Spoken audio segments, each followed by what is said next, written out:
오늘 우리 같이 나눌 말씀은 창세기 5장 21절에서 24절까지 말씀입니다. 제가 봉독합니다. 에녹은 65세에 무두셀라를 낳았고 무두셀라를 낳은 후 300년을 하나님과 동행하며 자녀들을 낳았으며 그는 365세로 살았더라. 에녹이 하나님과 동행하더니 하나님이 그를 데려갔으므로 세상에 있지 아니하였더라. 아멘.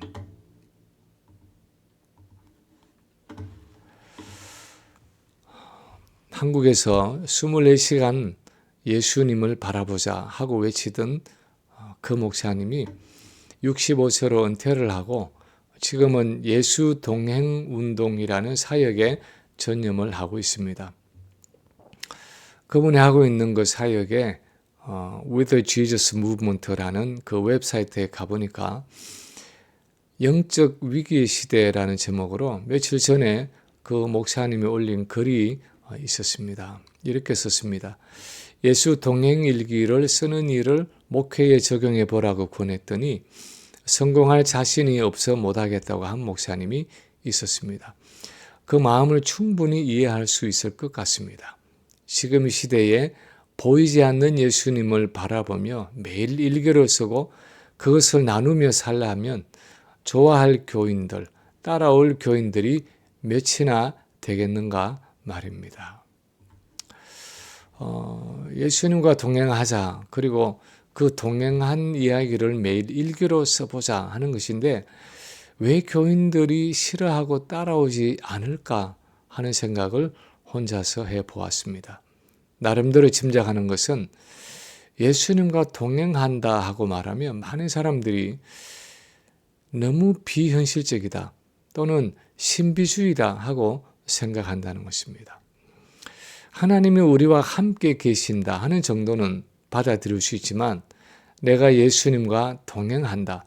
그리고 그 예수님과의 동행을 글로 남긴다 하는 것은 너무 지나치고 또 신비주의적이라고 생각하는 분들이 있는 것 같습니다. 그런데 성경을 보면 하나님이 어떤 사람과 함께 하셨다 하는 표현만 나타나는 것이 아니라 어떤 사람이 하나님과 동행했다 하는 표현도 나타나고 있습니다. 그 대표적인 인물이 오늘 본문의 주인공인 에녹이라는 인물입니다. 아담의 7대 손인 이 에녹에 대해서 성경은 별로 많은 것들을 말하고 있지 않습니다. 기껏해야 오늘 창세기의 이 본문과 히브리서 11장에서 한 절 그리고 유다서의 두 절 정도입니다. 이 짧은 성경 구절들에서 에녹은 아주 독특한 삶을 산 사람으로 소개되어 있는데 그것은 그가 하나님과 동행했다 하는 사실입니다. 에녹은 그의 독특한 삶의 방식 때문에 죽음을 보지 않고 하나님께로 간 아주 특별한 삶을 사는 것으로 성경은 기록하고 있습니다. 그래서 다음 주에 에녹과 관련된 히브리서의 본문을 다루기 전에 먼저 창세기에 나타난 에녹의 삶에 대해서 함께 나누기를 원합니다. 오늘 본문에 의하면 에녹의 하나님 동행은 어떤 것이었습니까? 첫 번째는 그에게는 하나님과 동행하는 삶을 시작하는 어떤 계기가 있었다 하는 사실입니다. 에녹에게는 하나님과의 동행을 시작하는 어떤 계기가 있었습니다. 오늘 본문 21절과 22절에 보면 이렇게 기록을 하고 있습니다. 에녹은 65세에 무두셀라를 낳았고 무두셀라를 낳은 후 300년을 하나님과 동행하며 자녀들을 낳았으며 그는 365세를 살았더라. 에녹은 모두 365세를 살았는데 그 중에 65세에 무두셀라를 낳은 후 300년을 하나님과 동행했다고 말하고 있습니다. 이 말은 65세의 나이에 무두셀라를 낳고 나서야 하나님과 동행하는 삶이 시작되었고 365세에 세상에서 취함을 받기까지 나머지 300년을 하나님과 동행했다는 의미입니다. 우리는 에녹이 무두셀라를 낳기 전에 65세 이전에는 어떤 신앙생활을 했는지 분명하게 알 수가 없습니다. 아마도 하나님을 알고 하나님을 섬기기도 했겠지만 하나님과 동행했다라고 말할 정도의 삶은 아니었던 것 같습니다. 왜냐하면 하나님과 동행한다 하는 이 성경의 표현은 단순히 하나님의 존재를 알고 믿는 정도가 아니라 보이지 않지만 그 하나님이 지금 나와 함께 계시고 내 모든 삶을 주관하시고 나와 대화를 나누시고 내 걸음을 인도하신다는 것을 의식하고 그 하나님과 아주 가깝고 친밀하게 교제하는 삶을 의미하는 것 같기 때문입니다. 왜 무두셀라를 낳기 전에는 에녹이 하나님과 동행했다는 언급이 없는지, 도대체 무두셀라를 낳은 사건이 어떤 중요성이 있어서 그때부터 하나님과의 동행이 시작되었는지 우리가 구체적으로 알 수는 없습니다. 어떤 성경학자들은 이렇게 주석을 하고 있습니다. 아이를 낳기 전에는 에녹의 삶이 그냥 순탄하고 어려움이 없다가 아마도 무드셀라의 출생과 함께 자녀의 출산과 양육이 얼마나 어려운 일인지를 알게 되고 그래서 자신의 부족함과 한계를 깨닫게 되고 하나님을 전폭적으로 의지하게 되고 하나님과 동행하게 된 것이 아닌가 하고 추측하는 학자들도 있습니다.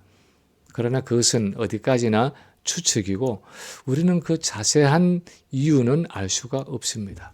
우리가 아는 것은 무드셀라의 출생은 에녹이 하나님과의 동행을 시작하는 어떤 계기가 되었고 에녹은 그 이후에 300년을 지속적으로 하나님과 동행하는 삶을 살았다 하는 사실입니다. 하나님은 때때로 우리 삶의 여정에서 우리가 하나님과 좀 더 가깝게 교제하고 동행할 수 있는 어떤 사건들을 주시고 계기들을 주십니다.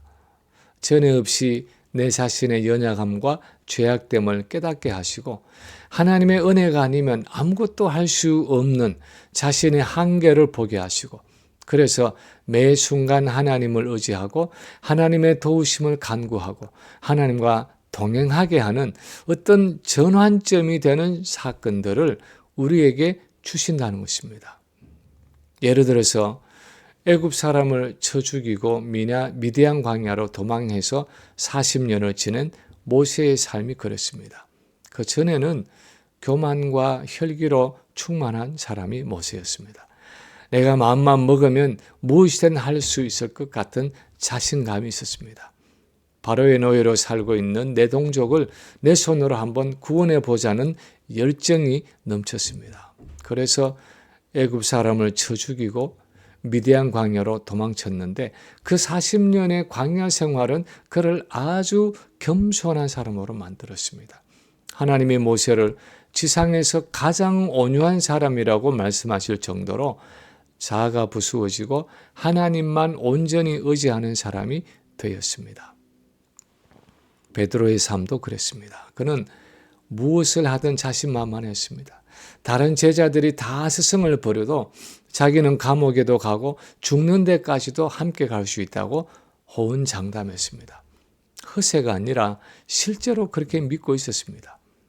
그런데 조그마한 계집종 앞에서 3번씩이나 주님을 부인하고 저주하고 맹세까지 하고 나서는 자신이 얼마나 죄악되고 연약한 사람인지를 깨달았습니다. 그래서 나중에 주님은 젊어서는 네가 가고 싶은 곳을 마음대로 가고 네가 하고 싶은 일을 마음대로 했지만 이제는 남이 네게 띠띠우고 네가 원치 않는 곳으로 데려갈 것이다 하고 말씀하시면서 자신의 뜻과 의지를 버리고 이제는 오직 하나님이 인도하시는 대로 순종하며 살아가는 부수어진 베드로의 삶을 예고하셨습니다. 사실 야복 나루트에서 하나님을 만나서 환도뼈가 부러진 야곱의 삶도 그랬고 아마도 애굽의 노예로 팔려간 요셉의 삶도 그랬을 것입니다.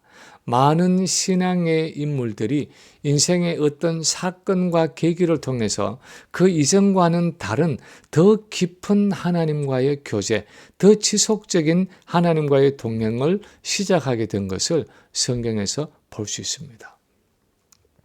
우리의 삶도 그렇습니다. 우리는 때로 내게 어떤 사건이 닥쳐올 때 왜 내게 이런 어려움이 닥쳐오는지 모르겠다고 말합니다. 왜 하나님이 나에게 이런 고난과 역경을 주시느냐고 원망하고 불평하기도 합니다. 이런 고난의 과정이 없이 좀 편안하게 신앙생활을 했으면 좋겠다고 아우성칠 때가 있습니다. 그러나 에녹의 경우에도 그렇고 믿음의 선조들의 삶을 살펴보면 하나님은 우리 인생의 어떤 계기들을 통해서 우리를 하나님과의 더 깊은 교제 가운데로 이끌어 가신다는 것입니다. 우리를 하나님과 동행하는 삶으로 부르신다는 것입니다. 아마도 제 인생에는 40 초반에 찾아왔던 아내의 질병이 바로 그런 사건이었을 것입니다. 그 이전에도 예수를 믿었습니다. 그 이전에도 성경을 알았습니다. 그 이전에도 하나님과의 교제를 해왔습니다. 그 이전에도 교회의 사역을 해왔습니다. 그렇지만 20년 전의 그 사건은 제 인생에 많은 변화를 가져왔습니다. 누가 before and after라는 단어를 가지고 코비드 전과 코비드 후로 나누더니 제 인생도 아마 그 사건 전과 그 사건 후로 나누어진다고 말할 정도로 그것은 제 인생의 아주 큰 사건이었습니다. 그런데 그 사건 자체보다 더 중요한 것은 그것을 통해서 하나님은 그분과의 더 깊은 교제, 더 깊은 동행의 삶으로 저희 가정을 부르시고 이끌어 주셨다 하는 사실입니다. 하나님과 동행하는 삶은 우리에게 그냥 저절로 자동적으로 찾아오는 삶이 아니라 어떤 계기를 통해서 소위 어떤 위기의 경험들을 통해서 우리에게 찾아오는 것입니다. 그러므로 그런 위기와 고난이 우리에게 찾아올 때 낙심하거나 절망하는 것이 아니라 그 넘실거리는 파도를 타고 하나님이 초대하시는 더 온전한 동행의 삶을 향해 나아가야 하는 것입니다. 두 번째로 오늘 본문의 내용에서 볼 수 있는 것은 에녹은 일상의 생활 속에서 하나님과 동행했다 하는 사실입니다. 에녹은 일상의 삶, 이 매일의 생활 속에서 일상적인 그 생활 속에서 하나님과 동행했다 하는 사실입니다. 오늘 본문 21, 22절에 보면 에녹은 무두셀라를 낳은 후 300년을 하나님과 동행하며 자녀들을 낳았으며 하고 기록하고 있습니다. 에녹은 자녀를 낳지 않고 그냥 광야나 산속에서 혼자 은둔해 살면서 하나님과 동행한 사람이 아니었습니다. 성경의 인물들 중에서 광야나 산에 살면서 남다른 하나님과의 교제 속에 살아간 인물들이 있었습니다. 아마도 구약의 엘리야나 신약의 세례 요한이 그런 인물들이라 말할 수 있을 것입니다. 마태복음 3장 기록에 보면 세례 요한은 유대의 광야에서 살았고 이 낙타 털 옷을 입었고 허리에 짐승 가죽들을 띠고 음식은 메뚜기와 석청, 다시 말하면 야생꿀을 먹고 살았습니다. 그야말로 그는 광야의 사람이었습니다. 세상과 격리된 사람이었습니다. 세상과 분리되어서 하나님과의 깊고 친밀한 교제 가운데 살아갔던 사람이었습니다. 그런데 오늘 본문의 에녹은 그런 사람이 아니었습니다. 그는 결혼을 해서 가정을 가졌고 65세의 첫 아들인 무두셀라를 낳았을 뿐 아니라 그 뒤 300년 동안 많은 아들과 딸들을 낳아 기르면서도 하나님과 동행했던 인물이었습니다. 우리는 흔히 하나님과 동행한다는 개념을 일상생활과 분리해서 생각할 때가 있습니다. 하나님과 동행하려면 일상생활에서 나오거나 일상생활을 접어야 한다고 생각할 때가 있습니다. 일상생활을 하면서는 하나님과의 동행이 어렵다고 생각합니다. 중세의 수도원 운동이 그랬습니다. 그 시대가 가졌던 잘못된 영성은 성과 속을 구별해서 하나님과 동행하는 거룩한 삶을 살려면 세상을 떠나서 저 수도원에 들어가서 일상과 격리된 삶을 살아야 한다고 생각했습니다. 그래서 결혼도 하지 않고 가정도 가지지 않고 자녀도 낳지 않고 직장이나 일터를 가지지 않고 그냥 성경 읽고 기도하고 예배하는 일. 만약 노동을 해야 한다면 수도원에서 농사를 짓고 가축을 기르는 정도의 일만 하고 세상의 일상적인 삶에서 벗어나야 한다고 생각을 했습니다. 그러나 에녹의 삶이 보여주는 것은 하나님과의 동행은 그런 것이 아니라는 것입니다. 에녹은 오히려 결혼을 하고 가정을 가지고 자녀를 낳아 기르고 가족을 부양하기 위해서 땀 흘려 일하는 일상 가운데에서 그 300년을 하나님과 동행하는 삶을 살았다고 본문이 기록하고 있습니다. 하나님과 동행한다는 것은 그렇게 피곤하고 복잡한 일상의 삶 속에서도 하나님을 의지하고 그분을 의식하고 그분이 공급해 주시는 능력을 공급받는 삶이라는 것입니다. 성경에서 창세기와 히브리서 11장 외에 유다서에서 잠깐 에녹의 삶을 언급하고 있는데 거기 보면 에녹은 마치 우리가 잘 아는 노아 시대처럼 악한 세대 속에서 하나님의 심판의 메시지를 전하는 선지자와 같은 사명을 감당했던 것을 볼 수 있습니다. 그런데 이렇게 악한 세상 속에서 자녀들을 낳아 기르고 일상생활을 하면서도 에녹은 300년의 삶을 하나님과 동행했다는 것입니다. 우리는 흔히 내가 하나님과 동행하는 삶을 살기에는 내 환경이 너무 열악하다고 생각할 때가 있습니다. 하나님과 동행하기에는 내 건강이 너무 열악하고 하나님과 동행하기에는 내 부부관계가 너무 힘들다고 생각하기도 합니다. 하나님과 동행하기에는 자녀들이 너무 부담을 주고 있고 하나님과 동행하기에는 내 직장일이나 사업체가 너무 피곤하다고 생각할 때가 있습니다. 물론 정말 건강이 너무 힘들 때는 기도도 힘들고 말씀 묵상도 힘들고 하나님께 집중하기가 어려울 때도 있습니다. 가정에서 부부관계나 자녀의 일로 마음이 짓눌려서 기도가 막히고 찬송이 나오지 않을 때가 있습니다. 경제적으로 너무 어려울 때는 염려와 걱정의 마음이 눌려서 하나님을 바라보기 어려울 때도 있습니다. 그런데 성경이 가르치는 하나님과의 동행은 그런 어려운 일상 속에서의 하나님과의 동행이라는 것입니다. 그렇게 힘들고 어렵고 내 힘으로 감당할 수 없는 그때가 바로 하나님을 붙들고 하나님을 의지하고 그분의 은혜와 능력을 공급받는 동행이 이루어져야 할 때라는 것입니다. 성경을 살펴보면 광야의 이스라엘 백성들이 하나님과의 동행에 실패했을 때가 바로 그런 어려움이 닥쳐올 때였습니다. 물이 떨어지고 양식이 떨어지고 대적이 쳐들어올 때, 그래서 그야말로 하나님과의 동행이 가장 절실한 때인데 그들은 그런 때만 되면 하나님의 임재를 의심했습니다. 하나님이 우리 가운데 계신 것이냐 아니 계신 것이냐 하면서 불평하고 원망하고 하나님을 반역했습니다.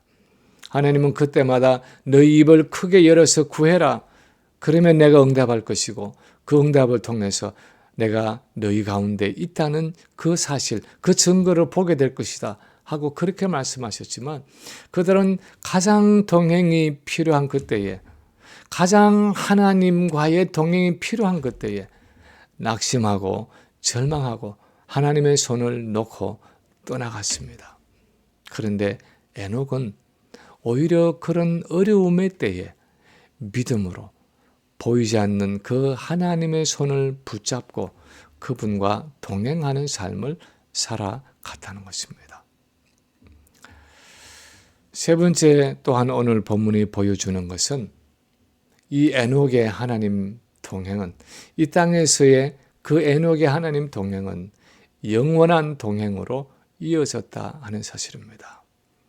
이 땅에서의 그 에녹의 하나님 동행은 천국에서의 그 영원한 동행으로 이어졌다 하는 사실입니다. 본문 24절에 보면 이렇게 기록을 하고 있습니다.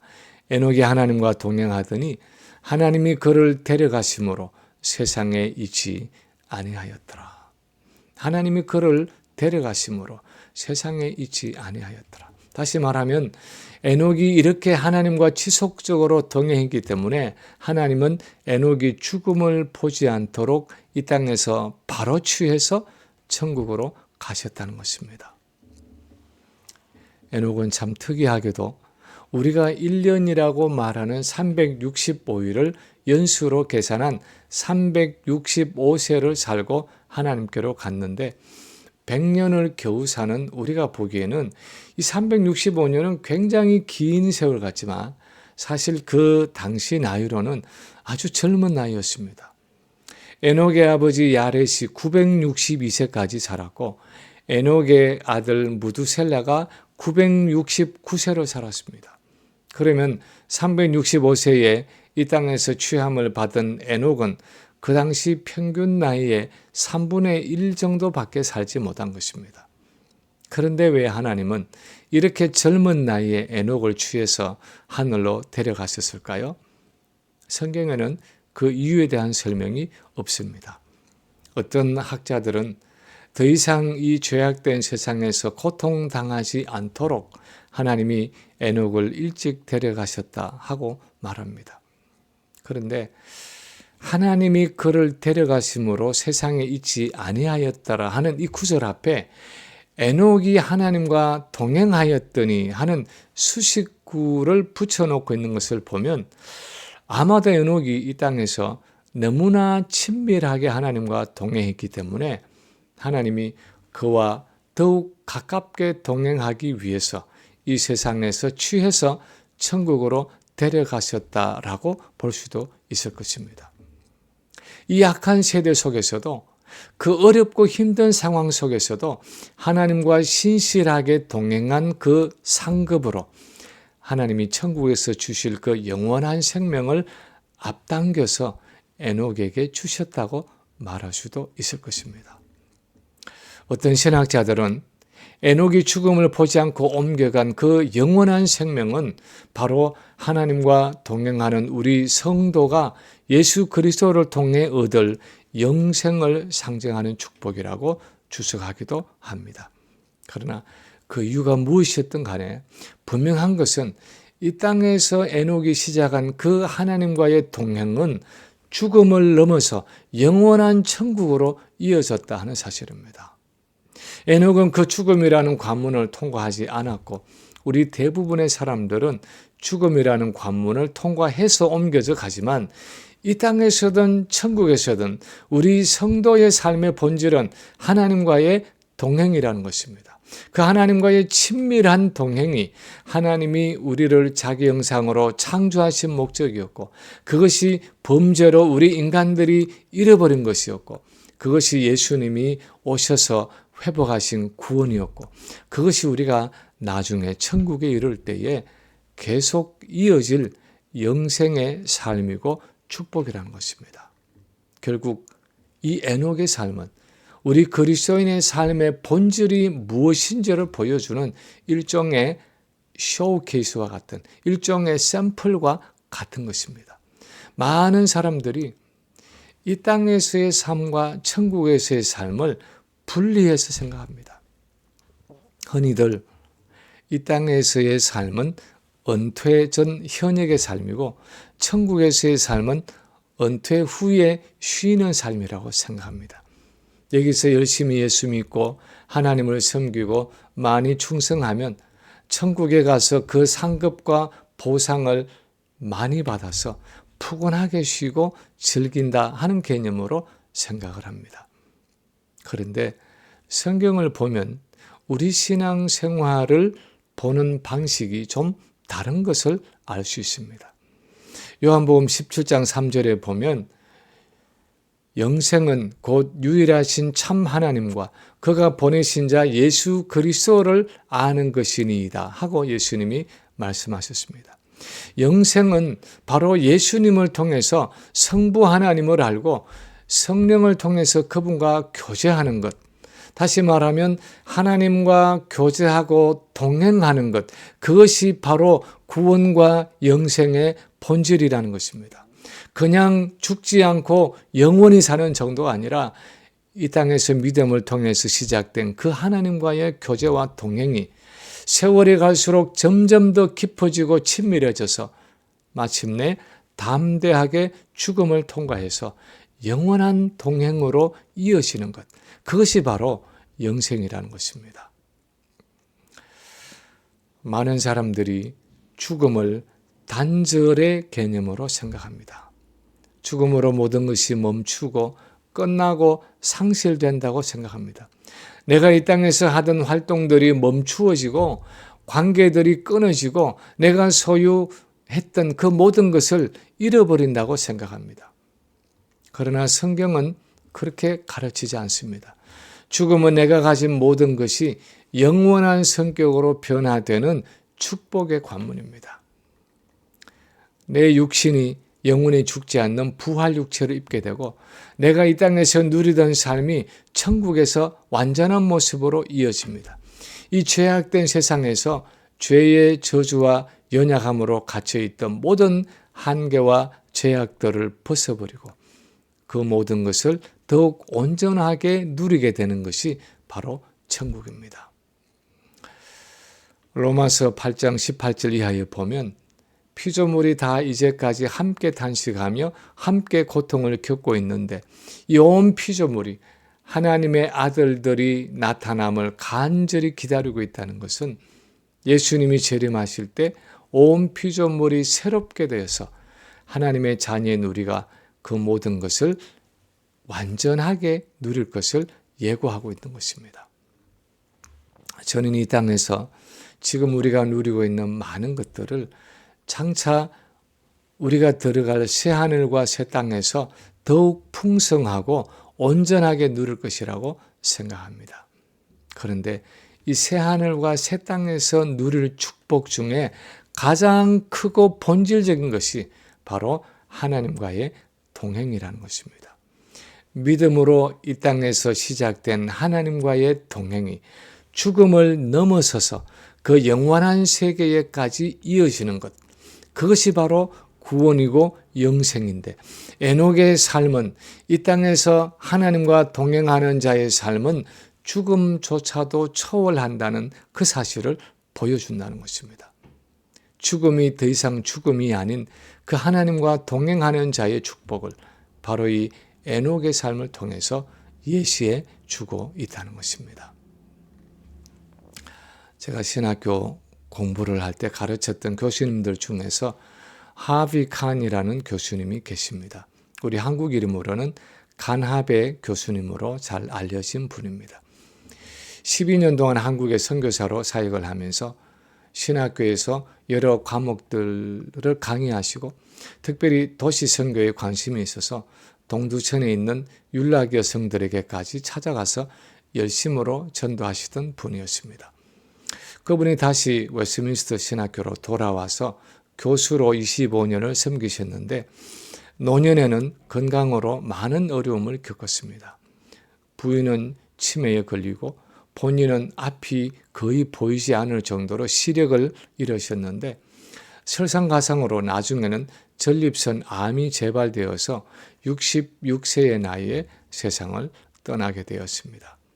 돌아가신 해가 1999년 여름이었는데 그해 도서관에서 공부를 하던 중에 그 교수님이 세상을 떠나기 전에 마지막으로 쓰신 편지가 학교 회보에 실려서 읽었던 기억이 납니다. 아마 가족들과 친지들, 특히 가르치던 학생들을 위해서 쓰신 마지막 유언과 같은 편지로 생각이 되는데 다른 내용들은 다 생각이 나지 않지만 분명히 기억나는 것은 죽음을 앞두고 마지막 편지를 쓰는 사람으로서는 너무나 담담하게 글을 써 내려갔다는 느낌이었습니다. 남겨두고 가는 사람들에게 모든 감사의 인사를 다 하고 나서 맨 마지막에 이렇게 썼습니다. See you in heaven. See you in heaven. 천국에서 보자. 우리 모두 천국에서 만나자 하고 글을 맺었습니다. 마치 오후에 집으로 들어가면서 I will see you tomorrow. 내일 아침에 보자 하고 인사하면서 떠나가는 사람처럼 이제 모든 가족들과 친지들과 동료들과 학생들을 남겨두고 먼저 이 세상을 떠나가면서 너무나 여상스럽게 I will see you in heaven 하는 그 인사로 편지를 맺었는데 그렇게 마음이 찡하고 그분이 생각하고 있는 천국의 실제가 그렇게 마음에 분명하고 확실하게 느껴질 수가 없었습니다. 이 땅에서 하나님과 깊고 친밀하게 동행하다가 세상을 떠나는 사람에게는 죽는다고 해서 별로 달라질 것이 없는 것입니다. 죽음 전에 이 땅에서 함께 교제하고 동행하던 그 똑같은 하나님을 죽음을 통과해서는 새 하늘과 새 땅에서 계속해서 교제하고 동행하는 것입니다. 장소만 바뀌고 성격만 좀 바뀌었지 본질적으로 달라진 것은 아무것도 없는 것입니다. 왜냐하면 구원과 영생이라는 것은 결국 하나님과의 동행의 연속이기 때문입니다. 이제 말씀을 마칩니다. 에녹은 이 땅에서 무슨 많은 것들을 이룬 것은 아니었지만 그리고 이 시대의 사람들에 비하면 그렇게 오래 산 것도 아니었지만 그의 삶은 우리에게 참 중요한 교훈을 남겨주고 있습니다. 그것은 우리 삶의 본질은 바로 하나님과의 동행이라는 것입니다. 믿음으로 하나님과 동행하며 살아갈 때 마침내 영원한 동행으로 이어지게 되고 그것이 바로 우리 신앙생활의 본질이고 우리 인생의 본질이라는 것, 그 믿음의 삶의 모범을 우리에게 보여주었다는 사실입니다. 바라기는 우리도 이 에녹처럼 매일 매 순간을 하나님과 친밀하게 동행하다가 하나님이 부르실 때 죽음을 두려워하지 않고 그 동행을 영원으로 이어가는 우리 모든 성도들이 되시기를 주님의 이름으로 간절히 축원합니다.